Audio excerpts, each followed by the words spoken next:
ओम साई राम। हम अपने YouTube channel ऐसा भी होता है के माध्यम से साईं बाबा की सच्ची कहानी सुन रहे हैं।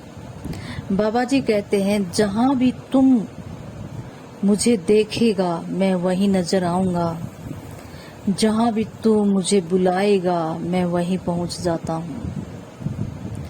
साईं बाबा अपने भक्तों की मदद के लिए अपने भक्तों से इतना प्यार करते हैं कि भगत थोड़ा सा भी परेशान हो जाता है तो साईं बाबा उसकी मदद के लिए दौड़े दौड़े आते हैं। यह कहानी भी कुछ इसी तरह है। इस कहानी में भी एक भगत बहुत अधिक परेशान होता है, लेकिन बाबा की शरण में जाता है और बाबा उसकी समस्या को तुरंत हल कर देते हैं। यह कहानी राजेश नाम के आदमी की है। राजेश बहुत अधिक ज्योतिष विद्या में विश्वास रखता था।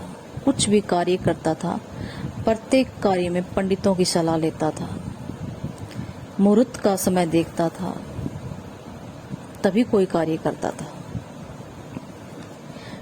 इसी कारण वह हमेशा ज्योतिष विद्या में अधिक विश्वास के कारण अपने बेटे को भी यही सोचकर कि इसकी किस्मत में डॉक्टर बनना नहीं लिखा है बल्कि वकील बनना लिखा है, लेकिन उसका बेटा साहिल चाहता है कि वह डॉक्टर बने। वह डॉक्टर की पढ़ाई पढ़ना चाहता है, लेकिन पिताजी ने कहा कि सभी पंडितों ने तुम्हारी जन्म कुंडली देखी है और सभी ने मना किया है। सभी ये कह रहे हैं कि तुम्हारी जन्म कुंडली में डॉक्टर बनना नहीं लिखा बल्कि वकील बनना लिखा है।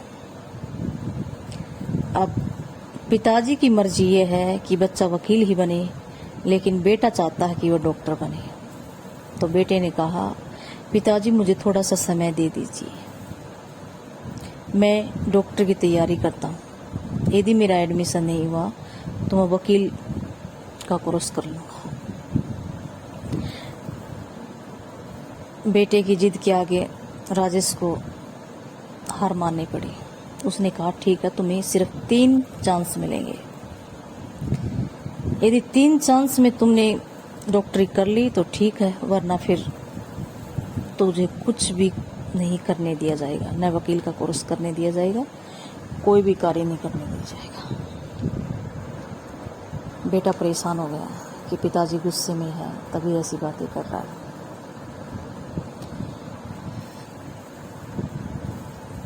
वो अपने पिताजी से अपने मन की बात नहीं कह पाता था।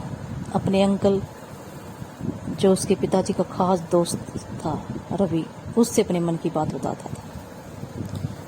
साहिल ने कहा, अंकल मुझे ये बताओ कि मैं क्या करूं। रवि ने कहा, बेटा यदि तुम्हारी मर्जी डॉक्टर बनने की तो तुम डॉक्टर बनो। उसने 2 प्रयासों बहुत अधिक मेहनत की, 2 प्रयासों में असफल हो गया। तो उसके पिताजी ने कहा कि मैंने कहा था ना, तुम्हारी किस्मत में डॉक्टर बनना नहीं लिखा है। लेकिन रवि को पता था कि बाबा चाहें तो कुछ भी कर सकते हैं। रवि ने कहा, बेटा साहिल तुम मेरे साथ बाबा के दरबार में चलो और वहाँ बाबा तुम्हें आशीर्वाद देंगे और तुम्हारा काम हो सकता है। वह साहिल रवि के साथ साईं बाबा के दरबार में गए। द्वारिका माई में दर्शन करके वापस आ रहे थे, तभी पीछे से किसी ने आवाज़ दी, बेटा साहिल रुको, अभी तुम हिम्मत नहीं हार सकते।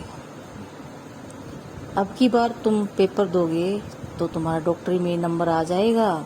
यह कहकर अचानक वह फकीर चला गया और रवि और साहिल दोनों बाबा को ढूंढते रह गए, लेकिन बाबा फिर नजर नहीं आए। अब की बार उनको पता चल चुका था, रवि को मालूम था कि बाबा ने बच्चे को आशीर्वाद दे दिया है और अब ये डॉक्टर बनेगा। और तीसरी बार साहिल ने पेपर दिया और उसका क्लियर हो गया और उसका डॉक्टरी में एडमिशन कर गया। तभी तो कहते हैं, बाबा तो किस्मत में लिखे को भी बदल देता है।